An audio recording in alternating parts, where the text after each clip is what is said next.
So as we come to the end of 2024, let me just say Happy New Year to the entire Real fam. So glad that we get a chance to do this, and we had the chance to do this all year long. Can't wait for the new year. But before that, of course, I can't wait to get into my top 10 movies of 2024. And I have to preface my top 10 list with this. No, The Dragon Prince is not a movie. I just had to say that. Okay. All right, let's get into my top 10 movies of 2024.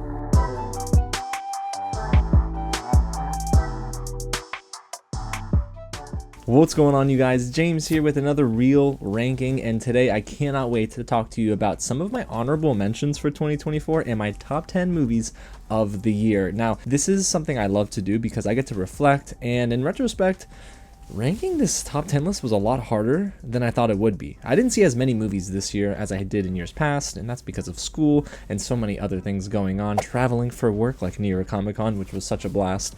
But I'm super pumped to get into this list because my number one may shock you and it may not. But before we do that, if it is your first time here at the channel and you want to ride into 2025 with me, welcome to Real James, where I love talking about movies, TV, and all the news in between. So hit the big red button below and seriously, get on board because so many big things are coming for this channel and I cannot wait to see what God does. And I need to know, what does your top 10 list look like? Because I really love seeing unique lists this time of the year, lists that aren't always the same as what critics usually put out there. But as a critic, I feel like my top 5 is even unique.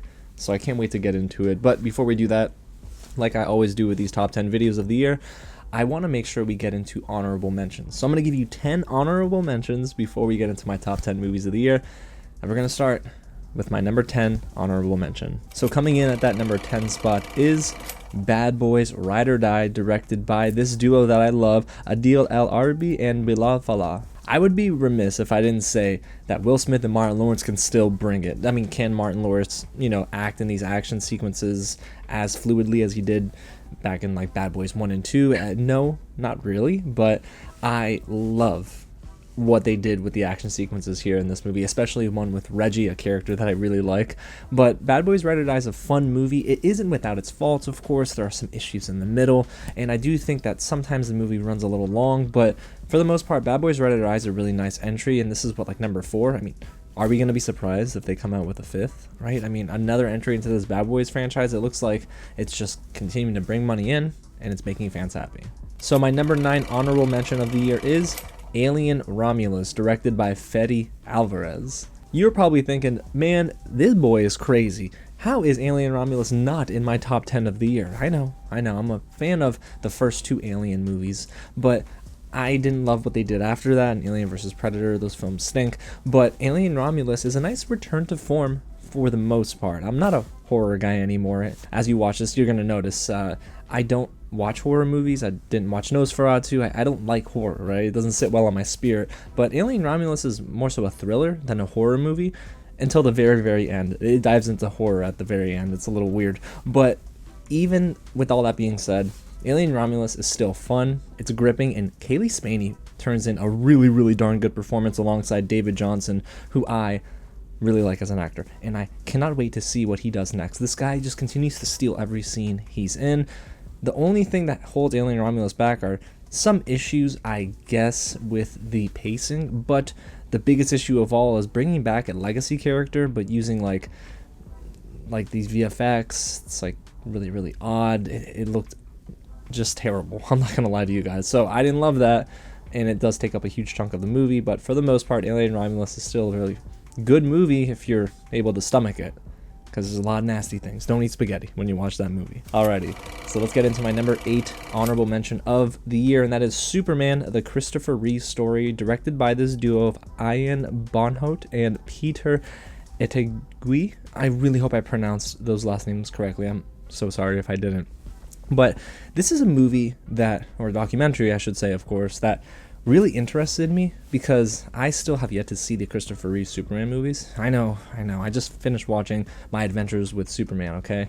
It's great. And we'll catch up on the other Superman content during this winter break. But I really like this documentary. It taught me a lot about Christopher Reeve. I mean, and I don't like when people sometimes make documentaries and they just idolize the subject. Instead, what this did, and they did it effectively without smearing his name, is let people know, yeah, he played a pretty perfect superhero, but he wasn't a perfect person. No one's perfect, right? But he definitely had his faults and things he did in relationships. But I thought it was very emotional, very heartfelt, and it was a really weird rollout though. I mean, the studio kept telling the reps, hey, the review embargo is strict, there's no date yet. I said, okay. Then they followed up and they said, hey, it's unfortunately the studios still aren't allowing reviews. Okay, and then it releases, and I didn't hear anything in between that time. So reviews kind of went by the wayside for this one, but I'd say it's a pretty enjoyable documentary, especially if you're a fan of Christopher Reeve and Superman. Alrighty, so let's get into number 7. And my number 7 honorable mention is music by John Williams, directed by Laurent Bouzouret. And this documentary was something I was looking forward to for a very long time, especially because they used a lot of cool, never before seen footage, because no one's ever seen it, I hope. If someone has and it wasn't on the internet, but Steven Spielberg was like recording home video style a lot of the sessions where John Williams is composing and orchestrating for his films. And oh my goodness, it is excellent, right? There are some sequences where I was just so gripped, and I thought, oh my god, I want to see him live, right? It's tough because tickets are kind of crazy expensive, but John Williams is the greatest composer of all time. So of course, I'm loving a documentary about him. There were some moments where I felt maybe the documentary was going a little long, and that they could have made it a little bit tighter around the edges, but music by John Williams is still a really good ode to the greatest composer of all time, and yeah, there's no one like him, so it was super sweet. Alrighty, so coming in at my number 6 honorable mention of the year, this is probably going to make y'all mad, Wicked, directed by John M. Chu. Now, I know a lot of people who absolutely love Wicked, and I also know a crowd of people who just hate it. Yeah, I know, I get it, okay? Not everything was lit well and colored properly, but I didn't have that issue for the most part. I felt like it was fine. It was vibrant when it needed to be vibrant, and the colors started to get dull towards the end of the movie because, hey, visual storytelling. Elphaba's turning into the Wicked Witch of the West. But Cynthia Erivo and Ariana Grande, just insane performances at times. I didn't think Ariana Grande had it in her here, but she did a really good job as is it Galinda? You know, still trying to figure that out. But I love what Cynthia Erivo also did with Elphaba, and I do think that they get nominated at this year's Oscars. But yeah, Wicked is a fun time. I will say though, 2 hours and 45 minutes. The runtime is what holds it back from being great. The middle of this movie feels like they just kind of added some filler just to get it to that 2 hour and 45 minute runtime. But it's still an enjoyable watch, especially if you're a fan of the musical. Alrighty, now coming in on my number 5 honorable mention, it is Gladiator 2, directed by Ridley Scott. Ridley Scott, and I don't know if this is an unpopular opinion, but Ridley Scott is really hit and miss. I mean, yes, he's directed some classic films, but especially over the past decade, this dude is not a surefire director. When his name is attached to projects, I actually kind of question it, like, will it be something I enjoy or not? Thankfully though, Gladiator 2 is a legacy sequel that I never knew we needed, but I'm glad we got. Was Paul Mescal as the lead actor here very strong all the way through? No, there were some moments he shined and other moments in which I wish he brought a little bit more bravado to the role. I don't think he was a strong lead. I don't know. I don't want to get in trouble. I think he's a good actor. He's fine, but he's not a strong lead in this movie. The scene stealer was Denzel Washington, and I think he was great. He was having fun with the role. I mean, I agreed with his character's motives at the end too. A lot of people had some contention with the third act here, but in my opinion, it worked. Gladiator 2 is a fun time, and it is incredible to see it on a big screen, especially in IMAX. All the fights are awesome. It's bloodier than the first. In my opinion, the story's not as strong as the first film, but Gladiator 2 is still a good time at the movies, and that's why it's an honorable mention. Alrighty, so now I want to get into my number 4 honorable mention, and that is Inside Out 2, directed by Kelsey Mann. And man, oh man, I gotta say, I'm pleasantly surprised with this movie. I am in the minority on Inside Out, the first film. I thought it was overrated, and I didn't think it was very good. And then I saw Inside Out 2, and I reacted to it and watched it for the very first time with my brother, Leo Rydell, over at Geekly Goods. And we were emotional. I was laughing, he was laughing, and I came away thinking, wow, this is a pretty good film. Pretty timely. And also, it resonates with me as an adult.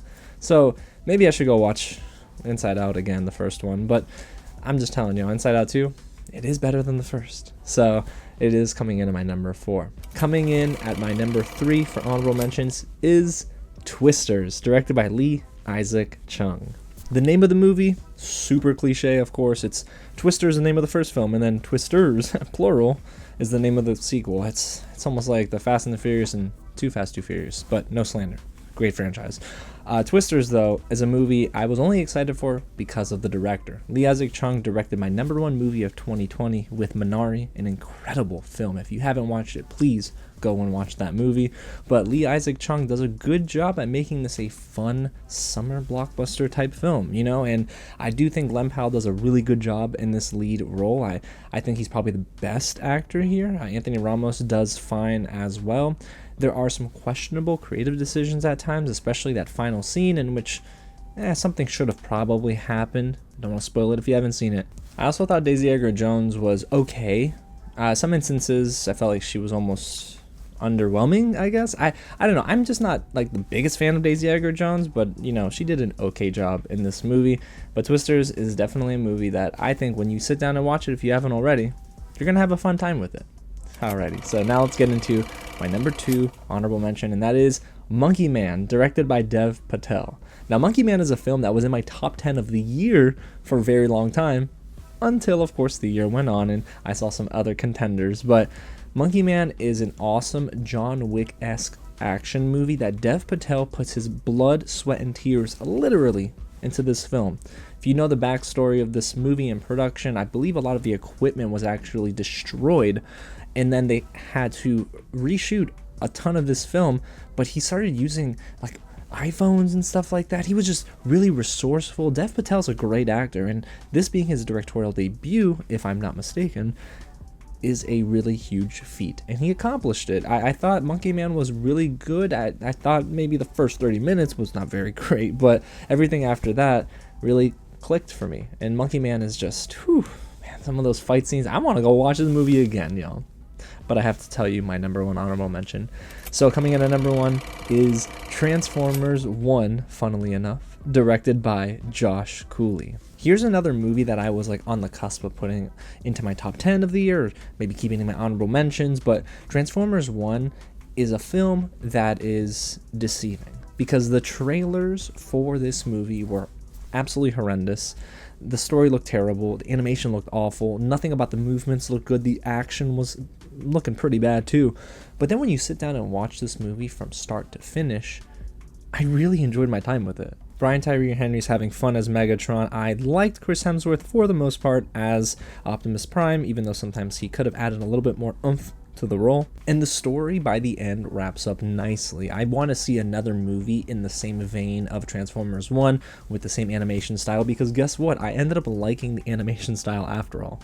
So Transformers 1 is definitely a crowd pleaser for kids and for adults, because there were more adults cheering in my press screening for this movie than there were kids. Go figure. But alrighty, y'all. With all that being said, that is my top 10 honorable mentions. But now I want to get into my top 10 movies of 2024. Now, I'm so excited because some of these movies I've reviewed, of course, so you can find those reviews probably in the description below. And if I haven't, we'll get to talk about it here. So let's get into number 10, which is Young Woman and the Sea, directed by Joachim Roning. Oftentimes when I do these top 10 movies of a certain year, there's always a surprise of the year, and Young Woman in the Sea is the biggest surprise of 2024. It is solid. I didn't expect it to move the needle for me at all. I saw the trailer and thought, really? But what sold me initially was Daisy Ridley in the lead role. Daisy Ridley delivers a really heartfelt performance here, and would you know it, the movie is tight, the pacing is great, and the story is incredibly heartwarming. I love the emphasis on this film, that it's, or at least the emphasis has been given over the past month and a half. It's been nominated for some technical awards, and I hope more people start to see this film, because Young Woman in the Sea is incredible. I believe the lead character's name is Trudy. I don't want to mess that up, but I believe it is, and it's a biopic that I never thought I'd love, but I did. And Young Woman in the Sea is seriously a film that shines for me. Did I just rhyme? Alrighty, coming in at my number 9 of 2024 is Kingdom of the Planet of the Apes, directed by Wes Ball. Wes Ball, Maze Runner, goes hand in hand, right? No, okay, not anymore, because Wes Ball is going to now hopefully be known for his awesome work on Kingdom of the Planet of the Apes, a title that continues to get longer and longer by the minute, but the film itself is the start of a brand new Planet of the Apes trilogy, right? We're following the events of Matt Reeves's Planet of the Apes trilogy, which was good to great in some instances. Even though I didn't like War for the Planet of the Apes, I still think the trilogy is solid, and we do see life after Caesar. I thought this was really interesting, and I was really into the film, the acting, and all of the technical elements. It just, how does the VFX get better for these movies? It's insane to me. But I liked the performances, I liked how they ended it, and I enjoyed setting up a new world. So they did a good job world building, and I thought that it's a good foundation to start for this new trilogy. So Kingdom of the Planet of the Apes is a film that you might be turned off from if you're a little exhausted, but I do think you should sit down and watch it, especially for Proximus Caesar. That performance was insane, you guys. So yeah, I liked it, and if you were to tell me Wes Ball's going to direct a good movie in 2024, I would call you a liar, and it was definitely not on my bingo card. So coming in now at my number 8 of 2024 is The Brutalist, directed by Brady Corbet. And if you've even heard of this movie, it's mainly because A24 is pushing the heck out of it this awards season. And Brady Corbet is most likely going to get nominated for Best Director at the Academy Awards. This movie's going to probably get nominated for Best Picture, along with performances that will be nominated, like Adrian Brody, who delivers his best performance in years. Like, this guy is so good. But man, does he just remind you again why he's excellent as an actor. And then there's Guy Pearce, who also delivers an incredible supporting performance here. And at times it was really uncomfortable, but I think that was the intention. I mean, this movie sometimes is really uncomfortable. It's not an easy watch. You probably don't need to watch this movie if you're not looking for a film that will take you from inception to conception in terms of someone's life and the American dream, right? So it's going to have uncomfortable moments, and there is a trigger warning, I would say, for sexual abuse in this movie. So The Brutalist is a tough watch, but in my opinion, it's a really good movie. Maybe a little long, but I still really, really enjoy The Brutalist. Alrighty, coming in at my number 7 of the year is Civil War, directed by Alex Garland, who you might know from Ex Machina. Alex Garland is a very divisive director and writer. I didn't really understand why after Ex Machina, but I guess I can kind of understand why some people love and hate Civil War. But for me, boy, at one point, this movie was like the number 2 of the year for me. I mean, Civil War is a film that, if you're an American, it's not an easygoing watch. It is definitely unsettling in every single moment, but it features great performances, including Kaylee Spaney and Kirsten Dunst. She's so darn good. And you know what? I knew it from Spider-Man, okay? I liked her performance in all 3 of the Spider-Man Sam Raimi movies, but she's really good here alongside Kaylee Spaney. Kaylee Spaney just delivering good performances all year long, I guess. But while this was hit and miss for many audiences, I thought it was a really apt bit of social commentary for what is happening, or what could happen, hopefully not, but what is happening in terms of the divisiveness in this nation. Now, to this degree, I hope we never see this, but guys, there are clearly issues in the US, especially in our political system. So this movie coming out during an election year, boy, it gave me some goosebumpies, but not in the best way. So even with all that being said, Civil War, while not an easy watch, again, still a really solid film, and boy, dare I say, maybe I want to rewatch it. Alrighty, coming in now at my number 6 of the year is Furiosa, a Mad Max saga, directed by George Miller. Now, George Miller doesn't always direct films that I love. I mean, I gotta say, that whatever 1,000 Years of Longing or whatever the heck that movie was with Idris Elba and Tilda Swinton was awful, right? But George Miller directs the heck out of Furiosa, and I really loved my time with it. Anya Taylor-Joy was the perfect decision to be the lead in this film, and Chris Hemsworth eats up every scene as Dementus. It's fun, electrifying, the filmmaking is awesome, and yeah, maybe the VFX isn't even as great as, you know, Tom Hardy's Mad Max film, but listen, I still loved what they delivered here. And I will say, it's really worth it on the biggest screen possible, because there were times where I thought to myself, yeah, if I saw this on a smaller screen, it takes the impact away from the film, but I was locked in. I didn't feel the runtime. And Furiosa is really underrated this year, so if you haven't seen it, I hope you do. Even though it bombed at the box office, don't let that deter you from what I think is a really darn good prequel to who Furiosa is.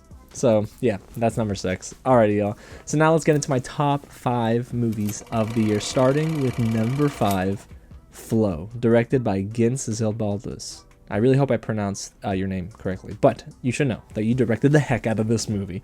Flow is an animated movie that has 0 spoken dialogue, but I felt like I could hear every conversation between the animals, and it was just excellent. I am not a cat person, but after this movie, it made me a little bit more of a cat person, because it's a cat we follow that is trying to look for refuge after this insanely historic flood.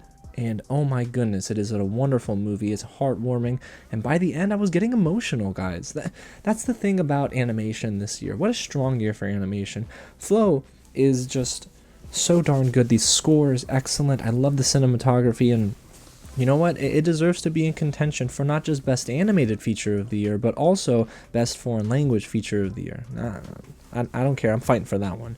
So, Flow is so good. You should see it. I don't know if it's streaming anywhere right now, but if it is available for you to watch locally, please do it. It deserves your love. Flow is my number 5. So now let's get into my number 4 movie of the year, which is Conclave, directed by Edward Berger. Oh my goodness. This is probably the most gossipy movie of the year. And what I mean by that is this film features Ray Fiennes, who is the leader of this conclave to select a new pope after the previous pope in Rome he dies. So this film is really gripping. It's thrilling, and it is very dialogue heavy. There's not really much action in this movie. There is, but not a lot. And goodness, did I not see that ending coming. But it's so darn good. The writing is excellent. The score is awesome. And I will say, the performances here are going to blow your socks off. One of the best ensembles of the year.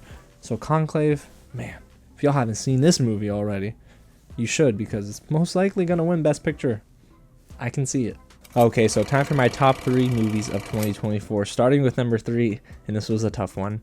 It's The Wild Robot, directed by Chris Sanders. Do you guys realize how hard of a decision it was to put The Wild Robot at number 3? The Wild Robot is the best animated movie of the year, and it is DreamWorks' best film in decades, okay?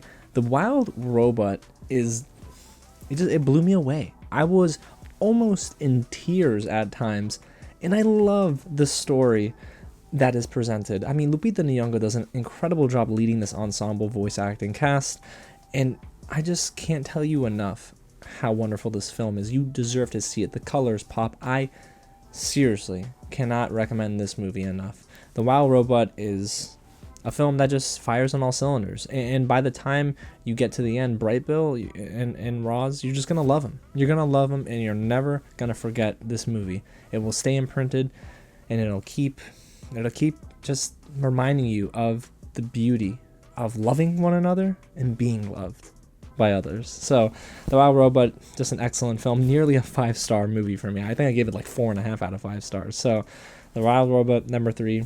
It's well worth it, guys. Alrighty, so now let's get closer to my number 1, but before that, my number 2 movie of the year, which is Sing Sing, directed by Greg Keeter. Let me tell you a little story about Sing Sing, okay? Was I already locked in because I saw Coleman Domingo leading the cast? Of course.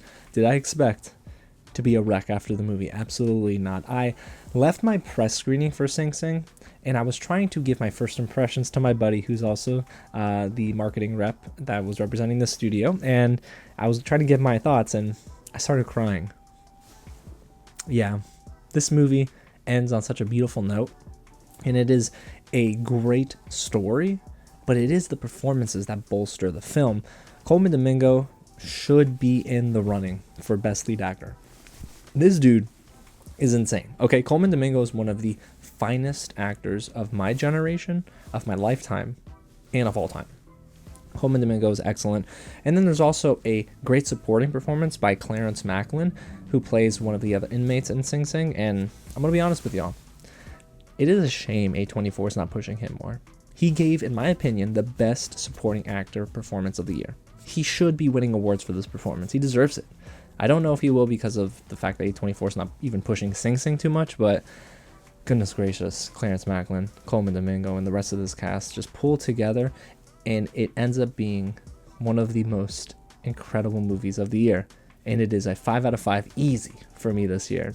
But you're thinking, okay, well, if that's a 5 out of 5, what's left for my number one of 2024? And I'll tell you.